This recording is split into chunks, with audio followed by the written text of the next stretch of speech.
तो welcome friends. तो इस लेक्चर में हम लोग देखने वाले हैं क्वेश्चन नंबर 27 से। इससे पिछले वाले लेक्चर में हम लोगों ने क्वेश्चन नंबर 26 तक कवर कर लिया है। तो यहाँ पर हम लोग देखेंगे कि क्वेश्चन नंबर 27 जो है क्या बोल रहा है। तो यहाँ पर लिखा गया है Kirchhoff's voltage law applies to circuits with. Question के कहने का मतलब यह है कि जो किरचॉफ वोल्टेज लॉ होता है किस सर्किट में अप्लाई किया जा सकता है। ठीक है, अब यहाँ पर किरचॉफ वोल्टेज है यानी इसी को हम लोग केवीएल बोलते हैं। ठीक है, तो इसका आंसर मैं आपको बता देता हूँ। जो इसका आंसर होगा वो ऑप्शन नंबर डी होगा, यानी कि लीनियर सर्किट के लिए, नॉन लीनियर सर्किट के लिए, active, passive, time varying as well as time invariant elements के लिए, जो कि हमारा किरचॉफ वोल्टेज लॉ यानी कि जिसको हम केवीएल बोलते हैं वो क्या अप्लाई किया जा सकता है, अप्लाई होता है। ठीक है, तो अब हम यहाँ पर समझते हैं कि लीनियर एलिमेंट क्या होता है, यानी कि लीनियर सर्किट क्या होता है। लीनियर सर्किट हम लोग उस सर्किट को बोलते हैं जो कि जिसके पैरामीटर यानी कि आर एल सी जो होते हैं वोल्टेज और करंट के साथ नहीं चेंज होते, यानी कि वोल्टेज और करंट को चेंज करने पर हमारे आर एल सी जो हैं वो चेंज नहीं होते हैं लीनियर सर्किट के। इससे पहले भी हम लोगों ने डिस्कस कर लिया है। तो अब हम लोग नॉन लीनियर के बारे में पढ़ लेते हैं। नॉन लीनियर सर्किट किसको बोलते हैं? नॉन लीनियर सर्किट ऐसे बोलते हैं जिस सर्किट के पैरामीटर यानी कि आर एल सी जो होते हैं वोल्टेज और करंट को चेंज करने पे क्या हो जाते हैं, चेंज हो जाते हैं। तो उसको हम लोग क्या बोलते हैं? नॉन लीनियर सर्किट बोलते हैं। उसके बाद देखते हैं हम लोग कि एक्टिव एलिमेंट क्या होता है। एक्टिव एलिमेंट उसको बोलते हैं जो कि हमारा क्या करता है, पावर का ट्रांसफ़र करता है। जैसे कि हमारा जो है कि वोल्टेज सोर्स हो गया, वोल्टेज सोर्स को क्या बोलेंगे? एक्टिव एलिमेंट है। ये क्या है? हमारा वोल्टेज क्या है? वोल्टेज का ये सोर्स है। या फिर हम करंट सोर्स ले लें तो करंट सोर्स भी क्या है? एक एक्टिव एलिमेंट है। ठीक है, अब उसके बाद अगर हम बात करें पैसिव एलिमेंट की, तो जो पैसिव एलिमेंट होता है ऐसा एलिमेंट जो पावर को क्या करता है? कंजम्पशन करता है, यानी कि जो पावर को लेता है। जैसे कि आप एग्जांपल के तौर पे क्या ले सकते हो, एक रेजिस्टेंस को आप क्या बोल सकते हो कि एक पैसिव एलिमेंट है। ओके, अब हम लोग आगे देखते हैं क्या लिखा गया। Time varying. टाइम वेरिंग उसको बोलते हैं जो क्या होता है कि ऐसा एलिमेंट जो टाइम के साथ क्या होता है, वेरी करता है, यानी कि टाइम को चेंज करने पर उसके कैरेक्टरिस्टिक में क्या चेंज आ जाता है। यानी कि ऐसा एलिमेंट जो कि क्या होता है, टाइम का क्या होता है, फंक्शन होता है, उसे हम बोलते हैं टाइम वेरिंग एलिमेंट। और दूसरा क्या दिया हुआ? Time invariant element. तो टाइम इनवेरिएंट एलिमेंट वो होता है जो टाइम का क्या होता है, फंक्शन नहीं होता है, उसको हम लोग टाइम इनवेरिएंट एलिमेंट बोलते हैं। यानी कि वो टाइम के साथ वो क्या चेंज नहीं होता है। तो फ्रेंड्स यही बताना था कि जो केवीएल होता है linear, non linear, active, passive, time varying और टाइम इनवेरिएंट एलिमेंट्स के लिए क्या है, अप्लाई होता है। ठीक है, तो हम लोग नेक्स्ट क्वेश्चन अब देखते हैं। तो नेक्स्ट क्वेश्चन क्या है? 28, the resistance L M will be. तो यहाँ पर एक सर्किट दिया गया है, इसमें बोला गया है कि जो टर्मिनल है एल एम के बीच में आप इक्विवेलेंट रेजिस्टेंस आप फाइंड करो। तो सिंपल क्वेश्चन है, बहुत ज़्यादा टफ नहीं है, सिंपल है। अगर आप यहाँ से करंट फ्लो कराओगे, इधर आएगा करंट, तो इसमें करंट जाएगी और इसमें करंट जाएगी जाएगी और ये जो करंट है यही करंट तो आकर के डिवाइड होगी, इन दोनों में क्या होगी, डिवाइड होगी। यानी कि ए वाला एलिमेंट और ये वाला एलिमेंट दोनों पैरेलल में है, तो इन दोनों का क्या ले लेंगे हम लोग? पैरेलल कॉम्बिनेशन ले लेंगे। ठीक है, तो इन दोनों का अगर पैरेलल कॉम्बिनेशन लेंगे तो कितना आएगा? 20 × 20 अपन प्रोडक्ट अपन सम होता है, ये हो जाएगा 20 से 40 कटेंगे 2 टाइम्स, ये हो जाएगा 10 टाइम्स, यानी कि दोनों का इक्वलेंट कितना आ गया? 10 आ गया। ठीक है, अब ये वाला जो 10 है इस 20 के क्या हो जाएगा? पैरेलल में हो जाएगा। ठीक, मीन्स कि इस तरह से आप ऐसे यहाँ पर ड्रा कर सकते हो, ये क्या हो जाएगा? 10। ठीक है, तो आप इसको आप सॉल्व करोगे जब आएगा 10 × 20 अपन 10 प्लस 20 हो जाएगा 200/2 20 + 10 30, तो हो जाएगा, इससे कट आउट हो जाएगा, तो 20 में 3 से डिवाइड करेंगे आपका कितना आएगा? 6.66 आएगा। बहुत सिंपल क्वेश्चन था। ठीक है, अब तो इसका जो आंसर हो जाएगा क्वेश्चन ऑप्शन नंबर ये हो क्या राइट आंसर हो जाएगा। तो हम नेक्स्ट क्वेश्चन देखते हैं। तो जो नेक्स्ट क्वेश्चन है क्वेश्चन नंबर 29, इसमें क्या लिखा गया है? For high efficiency of transfer of power internal resistance of the source should be. यानी कि आपको अगर पावर का ट्रांसफ़र करना है हाई इफिशियंसी के साथ, तो जो इंटरनल रजिस्टेंस होना चाहिए सोर्स का वो क्या होना चाहिए? तो जो इसका आंसर होगा less than the load resistance. अगर लोड रजिस्टेंस से कम होगा हमारा सोर्स का इंटरनल रजिस्टेंस, तो जो हमारा पावर का ट्रांसफ़र होगा वो हाई इफिशियंसी के साथ क्या होगा? ट्रांसफ़र होगा। ठीक है, अब नेक्स्ट क्वेश्चन देखते हैं हम लोग। अब यहाँ पर क्वेश्चन नंबर 30 क्या बोला जा रहा है? Efficiency of power transfer when maximum transfer of power occurs is. यहाँ बोला गया है कि जो ट्रांसफार्मर का जो इफिशियंसी कितना होगा जब हमारा क्या पावर का जो ट्रांसफर मैक्सिमम पावर ट्रांसफ़र हो रहा है, यानी कि जब ट्रांसफार्मर में मैक्सिमम पावर ट्रांसफ़र हो रहा है उस टाइम में हमारी इफिशियंसी कितनी होगी। तो जो इसका आंसर क्या होगा 50% होगा। ठीक है, 50% आंसर होगा। इस ये ट्रांसफार्मर के बारे में आपको जो कि मशीन में पूरी डिटेल से पढ़ाया जाएगा। ओके, नेक्स्ट देखते हैं हम लोग। तो यहाँ पर हम लोग देखेंगे क्वेश्चन नंबर 31। यहाँ दिया गया है if resistance across L M in figure 2.30 is 15 ohm, the value of R. R की वैल्यू पूछा है। ये भी बहुत सिंपल क्वेश्चन है, इसको हम लोग देखते हैं। बोला गया ये जो टर्मिनल है यल और ये टर्मिनल एम, यल और एम के अक्रॉस जो हमारा इक्विवेलेंट रेजिस्टेंस कितना है 15, ये ऑलरेडी दे दिया है। लेकिन पूछा है कि जो आपका यहाँ आर लिखा गया है आर, इस रेजिस्टेंस की वैल्यू क्या होगी। तो इसको हम लोग सॉल्व करते हैं। देखिए कैसे सॉल्व करेंगे। अगर आप यहाँ से करंट फ्लो कराओगे, यहाँ पर करंट आएगी, यहाँ पर करंट आएगी और यहाँ पर करंट आएगी। ठीक है, ये करंट यही करंट जो है डिवाइड होगी। तो मीन्स क्या हो गया कि ए वाली ब्रांच और ये वाली ब्रांच क्या है पैरेलल में है। ठीक, लेकिन क्या होगा कि जो करंट यहाँ से आएगी वो करंट यहाँ से ऐसे होते हुए इधर जाएगी। ठीक, और इधर से जो करंट आएगी वही करंट इधर भी जाएगी, यानी कि ये दोनों सीरीज में हो गए और ये दोनों क्या हो गए सीरीज में हो गए। ठीक है, तो अगर आप यहाँ पर आर लिखा गया, यहाँ पर भी आर, ये दोनों ऐड अप होकर के सीरीज में क्या हो जाएंगे 2R हो जाएगा। सीरीज में सिंपल ऐड कर देते हैं हम लोग। ये दोनों भी सीरीज में है तो इन दोनों का जो सीरीज इक्विवेलेंट क्या हो जाएगा 2R हो जाएगा। ठीक, तो इसका मतलब क्या हो गया कि इन दोनों के प्लेस पे क्या आ गया 2R आ गया, इन दोनों के प्लेस पे क्या आ गया 2R आ गया। 2R, R और 2R ये तीनों क्या हो गए पैरेलल में हो गए। तो आप इसको क्या कर लोगे सॉल्व कर लोगे ऐसे 2R पैरेलल, बीच में क्या है आर है पैरेलल 2R। ठीक है, इसको आप क्या कर लोगे सॉल्व करोगे। जब इसका पैरेलल कॉम्बिनेशन आप करोगे या तो सिंपल आप डायरेक्ट 1/r करके 1/2R plus 1/r plus 1/2R करो, या तो फिर आप दो दो का लेकर के 2R पैरेलल टू R करो, इन दोनों का पहले करो फिर जो आएगा उसका फिर 2R के साथ आप पैरेलल कॉम्बिनेशन लो, या तो ऐसे करो। तो आपको इसका जो आप सॉल्व करने के बाद जो इक्विवेलेंट आएगा वो आएगा R/2 आएगा। ठीक है, R इक्विवेलेंट की वैल्यू R/2 आएगी। लेकिन इसका जो इक्विवेलेंट का आंसर कितना दिया हुआ है कि जो आपका जो एलम के अक्रॉस हमारा रेजिस्टेंस इक्विवेलेंट है कितना आ रहा है 15 ओम्स आ रहा है। ठीक है, तो इसका जो आंसर हो जाएगा R/2 इक्वल टू कितना हो जाएगा 15 हो जाएगा। हम लोग लिख सकते हैं तो R के प्लेस पे हम लोग क्या लिख सकते हैं 2 का मल्टीप्लाई यहाँ हो जाएगा 30 ओम। R इक्वल टू 30 ओम, यानी कि जो यहाँ पर रेजिस्टेंस लगा हुआ है वो कितने ओम का रेजिस्टेंस है वो 30 ओम का रेजिस्टेंस है। तो जो इसका ऑप्शन नंबर सी होगा वो क्या हो जाएगा राइट आंसर हो जाएगा। तो नेक्स्ट क्वेश्चन देखते हैं। तो यहाँ पर हम लोग जो है कि क्वेश्चन नंबर 32 देखते हैं। लिखा गया है for maximum transfer of power internal resistance of the source should be, यानी कि आपको अगर मैक्सिमम ट्रांसफ़र का पावर कराना है तो जो सोर्स लगा होता है उसका इंटरनल रेजिस्टेंस है किसके इक्वल होना चाहिए। इससे पहले भी हम लोगों ने इसको डिस्कस कर लिया है। तो इसका जो आंसर होगा क्या होगा equal to the load resistance. अब हम लोग देख लेते हैं, थोड़ा इसको समझ लेते हैं। ये सपोज करते हैं क्या है एक वोल्टेज सोर्स है। ठीक है, अब एक मान लेते हैं क्या है इंटरनल रेजिस्टेंस है सोर्स का इंटरनल रेजिस्टेंस सपोज करते हैं आर एस से डिनोट कर लेते हैं। अब यहाँ पर क्या है एक सपोज करते हैं क्या लगा हुआ लोड लगा हुआ आर एल सपोज करते हैं। ठीक है, तो यहाँ पर होगा क्या अगर हमारा यहाँ से इस वोल्टेज सोर्स से मैक्सिमम पावर का अगर ट्रांसफ़र कराना हमारा कहाँ पर लोड की तरफ। ठीक है, तो क्या करना पड़ेगा जो इंटरनल रेजिस्टेंस आर एस है, इस सोर्स का जो इंटरनल रेजिस्टेंस आर एस है आर एल के क्या होना पड़ेगा इक्वल, यानी कि आर एस इक्वल टू क्या होना पड़ेगा आर एल होना पड़ेगा। इस स्टेटमेंट के कहने का मतलब यही है। ठीक, और जो मैक्सिमम पावर की वैल्यू होगी उसकी क्या वैल्यू होगी उसको हम लोग बता देते हैं। जो मैक्सिमम पावर की वैल्यू होती है वो क्या होती है ETH² यानी कि थेवेनिन वोल्टेज का होल स्क्वायर अपान 4RL।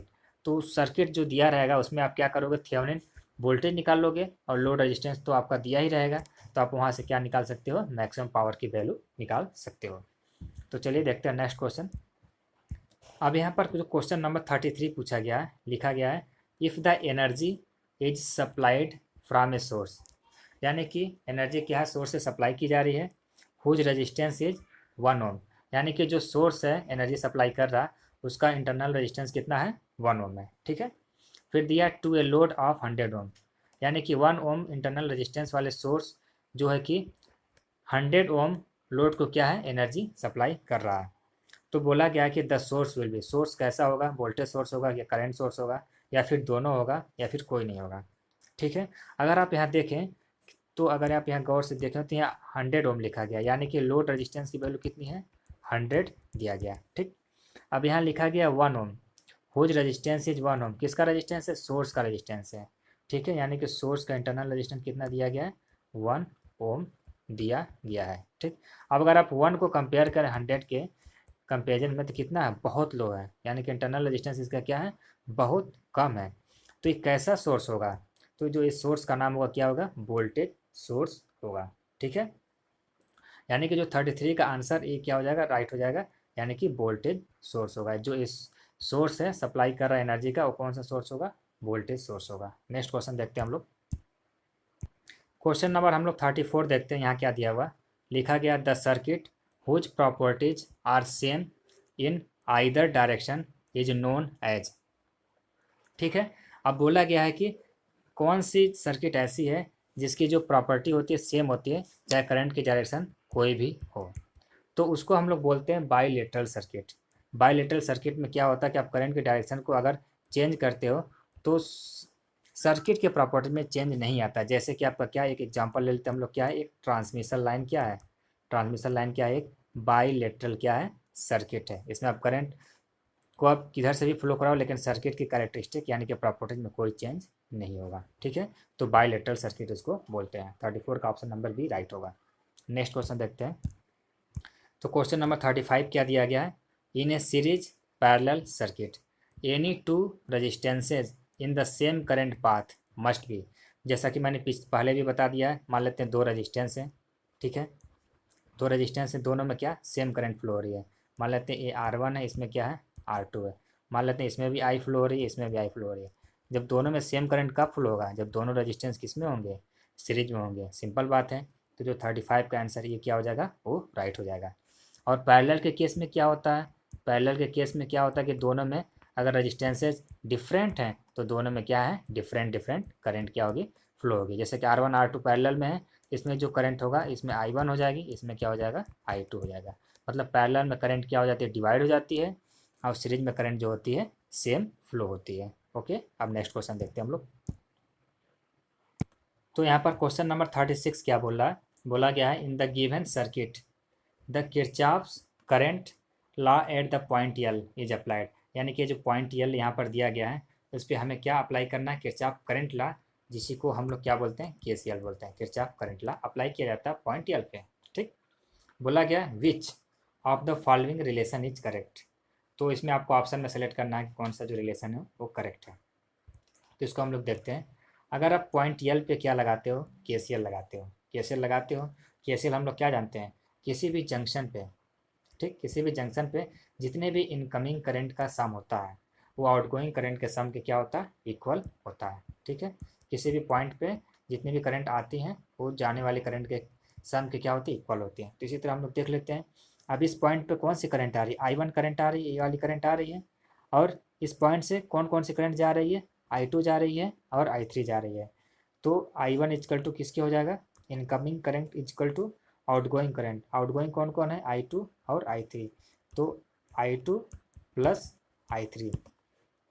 अगर इसके बाद इसको सिंपल में लिखो, क्या लिखोगे, I1 माइनस I2, I2 को लेफ्ट हैंड साइड में minus I2 minus I3 equal to क्या हो जाएगा, 0 हो जाएगा। इसको ऐसे आप लिख सकते हो, इस टर्म को आप लेफ्ट हैंड साइड में ट्रांसफर कर दिया आपने। अब उसके बाद इसको आप ऐसे लिख लो, I1 minus I2 plus I3 equal to 0। आपने माइनस को कॉमन ले लिया तो ऑप्शन में मैच करते हैं हम लोग, ऑप्शन कौन सा राइट होगा। तो जो ऑप्शन में अगर मैच करें तो हमारा जो ऑप्शन नंबर ये क्या हो जाएगा, राइट हो जाएगा। ठीक, नेक्स्ट क्वेश्चन देखते हैं अब हम लोग। तो जो नेक्स्ट क्वेश्चन क्या दिया गया, क्वेश्चन नंबर 37।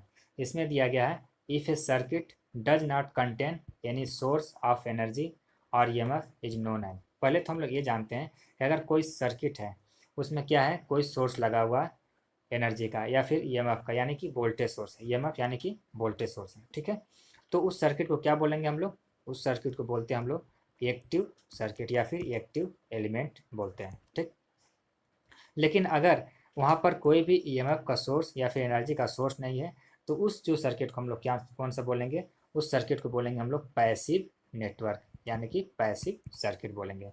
ठीक है, तो जो इसका आंसर हो जाएगा 37 का वो क्या हो जाएगा, सी हो जाएगा।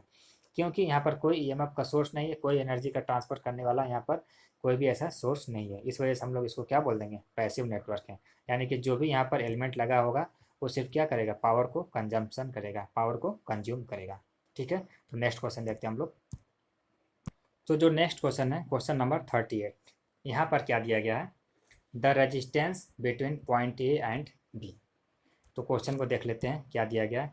यहाँ जो पॉइंट ए दिया गया है और यहाँ पर क्या दिया गया पॉइंट बी, इन दोनों पॉइंट के बीच में हमें क्या फाइंड करना, रेजिस्टेंस देखना है, इक्विवेलेंट रेजिस्टेंस फाइंड करना पॉइंट ए और बी के बीच में।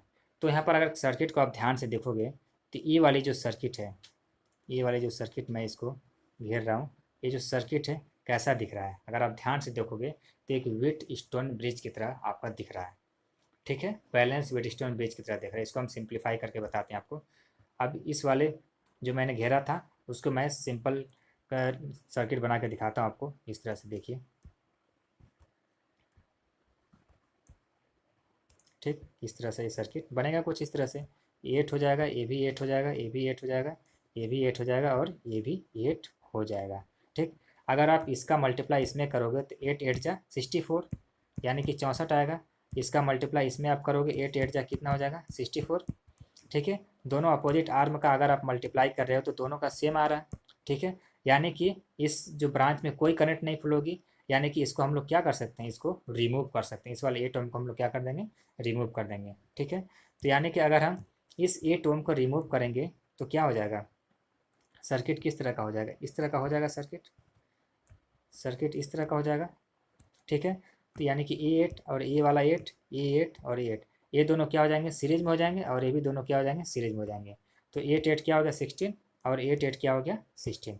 तो इन दोनों के प्लेस पे हम लोग क्या लिख सकते हैं 16, और इन दोनों के प्लेस पे हम लोग क्या लिख सकते हैं 16।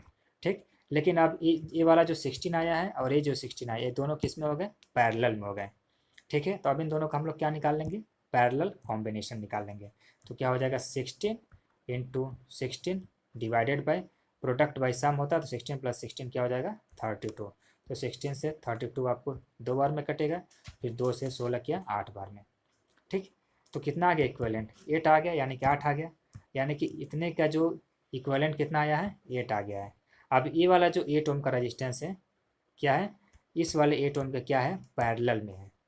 ठीक है, पैरेलल में ही तो है, पैरेलल में है। ठीक, तब यहाँ पर 8 आ गया, यहाँ पर 8 आ गया, और यहाँ पर क्या आ गया 8 ओम का है। तो अब इसको सॉल्व करोगे तो क्या हो जाएगा, फिर product by sum 8 into 8 divided by 8 plus 8 16। तो 8 से 2 बार में 16, फिर 2 से 8 4 बार में, तो कितना आंसर हो जाएगा 4, आंसर आ जाएगा 4। यानी कि इक्विवेलेंट रेजिस्टेंस कितना आ गया ए और बी के बीच में। तो जो ए और बी के बीच में जो इक्विवेलेंट रेजिस्टेंस आ गया है कितना आ गया है हमारा 4 ओम आंसर आ गया है। ठीक है, अब हम लोग नेक्स्ट क्वेश्चन देखते हैं। अब क्वेश्चन नंबर 34 क्या लिखा गया, लिखा गया है द सर्किट पैरामीटर्स में बी, एक्टिव होगा कि पैसिव होगा कि लीनियर होगा कि नॉन लीनियर होगा, ये दिया गया, इसमें आपको सेलेक्ट करना है। लेकिन लिखा गया किस कंडीशन में, लिखा गया which of the following is valid for a gas diode, यानी कि गैस डायोड के लिए कैसा सर्किट पैरामीटर होना चाहिए। तो हम लोग को क्या पता है जो कि गैस डायोड के लिए हम लोग का कैसा पैरामीटर होना चाहिए, जो एक्टिव होना चाहिए और क्या होना चाहिए, नॉन लीनियर होना चाहिए। तो अगर ऑप्शन में आप देखो तो एक्टिव कहीं लिखा गया, एक्टिव ऑप्शन नंबर ए है, और नॉन लीनियर कहाँ है, ऑप्शन नंबर 4 है। तो फर्स्ट और फोर्थ क्या हो जाएगा, गैस डायोड के लिए राइट है। तो ऑप्शन नंबर यहाँ से बी सेलेक्ट करना है आपको, बी क्या हो जाएगा फर्स्ट एंड फोर्थ। ठीक, एक्टिव होना चाहिए और नॉन लीनियर पैरामीटर होना चाहिए किसके लिए, गैस डायोड के लिए। तो जो ऑप्शन हमारा बी क्या हो जाएगा, राइट हो जाएगा। ठीक है, नेक्स्ट क्वेश्चन देखते हैं। अब इस क्वेश्चन में क्या दिया गया, क्वेश्चन नंबर 40 में लिखा गया है which of the following is linear and bilateral parameter. तो जो इसका आंसर तो सिंपल क्या होगा, रजिस्टर होगा। इससे पहले हम लोगों ने क्या डिस्कस किया था, लीनियर पैरामीटर क्या होता है और बाइलेटरल पैरामीटर क्या होता है, इन सब चीज़ों के बारे में हमने क्या पीछे डिस्कस कर लिया है। तो इसको ज़्यादा देखने की जरूरत नहीं है, तो इसका आंसर क्या हो जाएगा, रजिस्टर हो जाएगा। ठीक है, अब बाइलेटरल पैरामीटर का अगर आपको एक एग्जाम्पल पूछा जाए तो आप क्या दे दोगे, ट्रांसमिशन लाइन क्या है, एक बाइलेटरल क्या है, सर्किट है। ठीक है, तो नेक्स्ट क्वेश्चन देखते हैं हम लोग। नेक्स्ट क्वेश्चन क्या है 41, यहाँ लिखा गया है the common voltage across parallel branches with different voltage sources can be determined by the relation. Question की कहानी का मतलब ये है कि कई जो वोल्टेज सोर्स हैं आपका क्या है, पैरेलली में कनेक्ट हैं, तो उनका जो टर्मिनल वोल्टेज होगा यानी कि जो कॉमन वोल्टेज होगा वो इस एक्सप्रेशन से क्या है, दिया जाएगा। ठीक है, ये कौन सा थ्योरम बताता है? तो इस थ्योरम को तो हम लोग क्या जानते हैं, ये थ्योरम होता है मिलीमन्स थ्योरम। ठीक है, लेकिन हम लोग देख लेते हैं कि मिलीमन थ्योरम होता क्या है।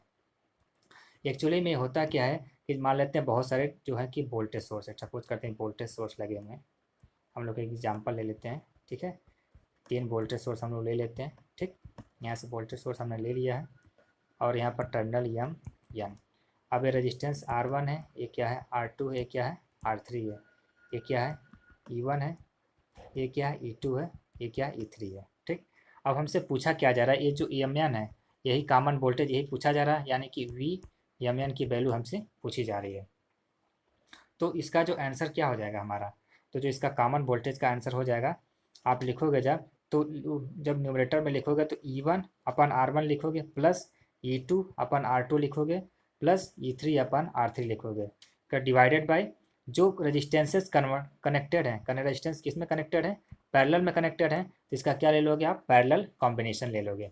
इसका मतलब ये हो गया कि जो आपका terminal voltage V M N था या फिर इसको हम कॉमन वोल्टेज बोलते हैं, तो क्या हो जाएगा E1/R1 हो जाएगा प्लस E2/R2 हो जाएगा प्लस E3 क्या हो जाएगा R3 हो जाएगा, डिवाइडेड बाय आपका सीरीज में रेजिस्टेंस भी कनेक्टेड था, सारे रेजिस्टेंस पैरेलल में थे, तो उसका पैरेलल कॉम्बिनेशन आप ले लोगे, तो 1/R1 प्लस 1/R2 प्लस 1 क्या हो जाएगा R3 हो जाएगा।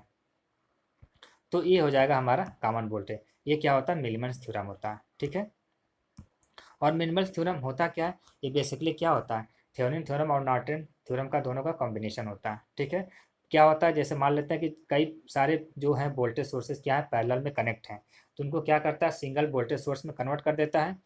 ठीक है, उसी को हम लोग क्या बोलते हैं, थेवेनिन वोल्टेज भी बोल देंगे, जो टर्मिनल वोल्टेज आएगा उसी को हम लोग थेवेनिन वोल्टेज भी बोल देंगे, और इसके सीरीज में हम लोग क्या लगा देते हैं, थेवेनिन रेजिस्टेंस लगा देते हैं। इसके अलावा करंट सोर्सेज के लिए क्या होता है, जितने भी पैरेलल में करंट सोर्सेज होते हैं उनको भी क्या करता है, उनको क्या करेगा, किसी एक सिंगल करंट सोर्स में कन्वर्ट कर देगा, और जो इक्विवेलेंट करंट की वैल्यू होगी इस सिंगल करंट सोर्स की, ये जितने भी इंडिविजुअली करंट सोर्स हैं उनके करंट का क्या होगा, ये सम होगा। यानी कि मान लेते हैं I1 है, ये क्या I2 है, ये क्या I3 है, तो आई की वैल्यू क्या हो जाएगी, I1 plus I2 plus I3 हो जाएगा। ठीक, और मान लेते हैं रजिस्टेंसेस कनेक्टेड हैं पैरेलल में, तो जो इसके पैरेलल में जो सिंगल करंट सोर्स है इसके पैरेलल में जो हमारा रजिस्टेंस कनेक्ट होगा, ये जितने भी इंडिविजुअली जो रेजिस्टेंस कनेक्टेड है उनका पैरेलल कॉम्बिनेशन ये हो जाएगा इक्विवेलेंट रेजिस्टेंस। तो यहाँ से R इक्विवेलेंट भी हम निकाल लेंगे, इन सभी का पैरेलल कॉम्बिनेशन। इससे पहले हम लोगों ने पार्ट 1 में हम लोगों ने मिलीमन्स थ्योरम के बारे में पूरा डिटेल से डिस्कस किया था, तो अगर आपने नहीं देखा उस वीडियो को जाकर के वहाँ देख लेंगे तो वहाँ सारी चीज़ें पता चल जाएंगी। तो इसका जो आंसर होगा क्या हो जाएगा, 41 का ऑप्शन नंबर डी, यानी कि मिलीमन्स थ्योरम का ये स्टेटमेंट है। नेक्स्ट देखते हैं हम लोग।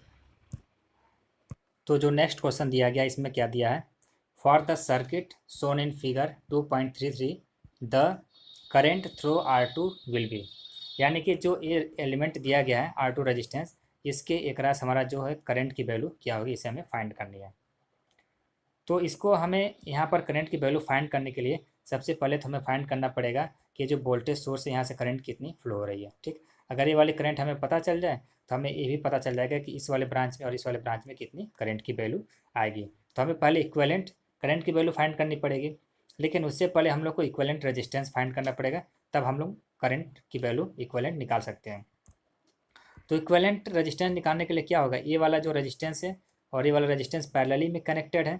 ठीक, तो इन दोनों का पैरेलल कॉम्बिनेशन ले लेंगे, ये 40 ओम है, ये भी 40 ओम है, इन दोनों का पैरेलल कॉम्बिनेशन लेंगे, कितना आएगा 40 इंटू 40 डिवाइडेड बाई क्या आ जाएगा 80 आ जाएगा, प्रोडक्ट बाई दोनों का सम। ठीक है, 40 प्लस 40 80 हो जाएगा, तो एक जीरो से एक जीरो कैंसिल आउट, 4 2 जा 8 हो जाएगा, फिर 2 से 40 को 20 टाइम्स में आप काट दोगे, तो इन दोनों के प्लेस पे कितना आ गया 20 ओम रेजिस्टेंस आ गया। ठीक, अब यहाँ पर जो 20 ओम आ गया, ये 20 ये 10 के क्या हो जाएगा सीरीज में हो जाएगा। ठीक, ये 10 के सीरीज में हो जाएगा, तो 20 प्लस 10 क्या हो जाएगा 30, यानी कि R इक्विवेलेंट की वैल्यू कितनी आ गई 30 ओम आ गया।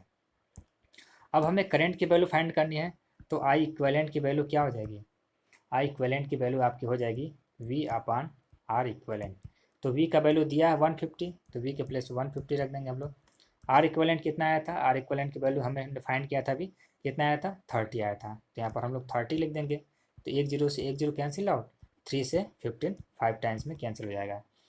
तो I इक्वलेंट की वैल्यू कितनी आ गई 5 एम्पियर आ गया।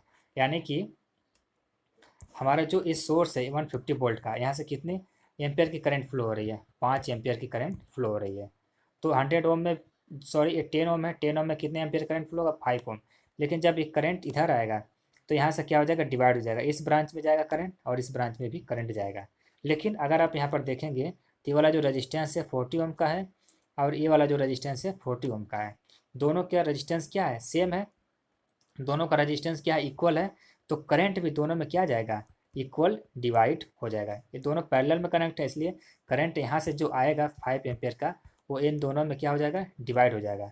और इक्वली डिवाइड होगा, इक्वली डिवाइड क्यों होगा, क्योंकि दोनों का रजिस्टेंस क्या है, इक्वल है। यानी कि 5 एम्पियर का इसमें कितना हो जाएगा, इसमें भी 2.5 एम्पियर यानी कि 2.5 एम्पियर, इसमें भी कितना हो जाएगा 2.5 एम्पियर, दोनों को ऐड करोगे तो कितना हो जाएगा 5 एम्पियर हो जाएगा। ठीक है, तो इस वाले 40 ओम रजिस्टेंस में, जो ये 40 ओम रजिस्टेंस है, इसमें कितना आएगा 2.5 एम्पियर करंट आएगा और इसमें भी क्या आएगा 2.5 एम्पियर करंट आएगा।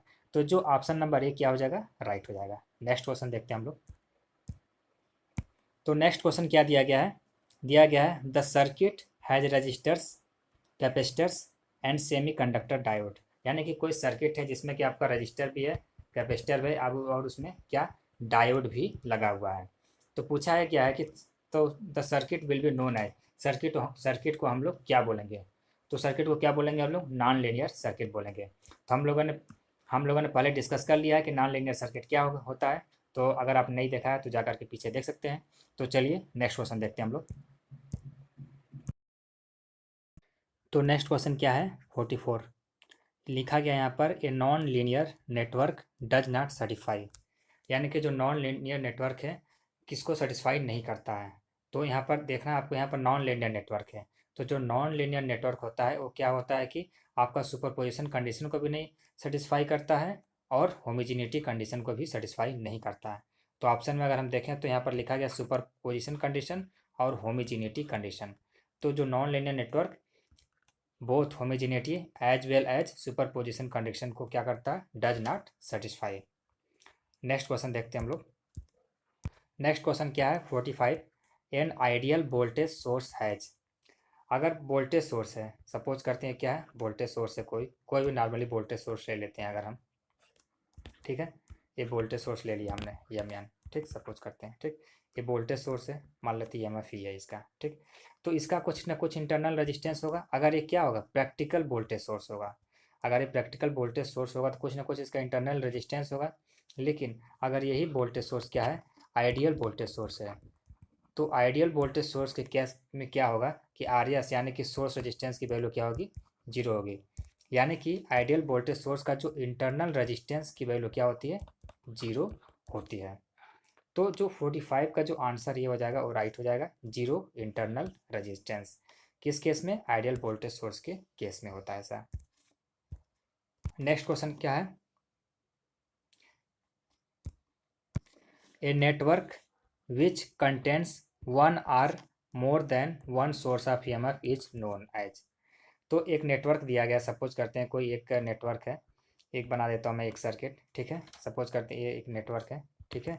अब यहाँ पर क्या बनाया गया है, यहाँ पर एक वोल्टेज सोर्स लगा देते हैं, मान लेते हैं E1 है ये, यहाँ पर क्या है, ये E2 है, ठीक है, ये मान लेते हैं R2 है, ये क्या है, R1 है। इसी को वोल्टेज सोर्स बोला जा रहा है E1 और E2 को। एक से ज़्यादा वोल्टेज सोर्स है, ठीक है, ये क्या करेगा, एनर्जी को सप्लाई करेगा, ठीक है। तो ये कैसा नेटवर्क हो गया, ये हो गया एक्टिव नेटवर्क हो गया, क्योंकि यहाँ पर क्या है, हमारा वोल्टेज सोर्स लगा हुआ है, या तो करंट सोर्स लगा होता फिर भी हम उसको क्या बोलते हैं, एक्टिव नेटवर्क बोलते हैं, क्योंकि क्या करेगा, एनर्जी का सप्लाई करेगा। तो अगर किसी नेटवर्क में एक से ज़्यादा ईएमएफ सोर्सेज हैं तो उसको हम लोग क्या बोलते हैं कि वो क्या है, एक्टिव नेटवर्क है। तो 46 का जो आंसर हो गया ऑप्शन डी राइट हो जाएगा, एक्टिव नेटवर्क हो जाएगा। अब हम लोग नेक्स्ट क्वेश्चन देखते हैं। जो नेक्स्ट क्वेश्चन क्या है, क्वेश्चन नंबर 47, यहाँ क्या दिया गया है, the superposition theorem is applicable to. तो जो सुपरपोजिशन थ्योरम कहाँ अप्लीकेबल होता है, तो जो सुपरपोजिशन थ्योरम होता है लीनियर नेटवर्क के लिए, तो linear responses only. Next question देखेंगे हम लोग अब 48 क्या बोल रहा है, यहाँ दिया क्या है, which of the following is not a non linear element. जो ऑप्शन दिए गए हैं इसमें से कौन सा जो ऐसा एलिमेंट है जो नॉन लीनियर एलिमेंट नहीं है। इसका मतलब क्या हो गया कि जो ऑप्शन बी हो गया वो क्या हो जाएगा, नॉन लीनियर एलिमेंट नहीं है, तो एक ऐसा एलिमेंट हो जाएगा, ये लीनियर एलिमेंट हो जाएगा। ठीक, अब नेक्स्ट क्वेश्चन देखते हैं हम लोग। नेक्स्ट क्वेश्चन है क्वेश्चन नंबर 49। यहाँ दिया गया है application of Norton's theorem to a circuit ills.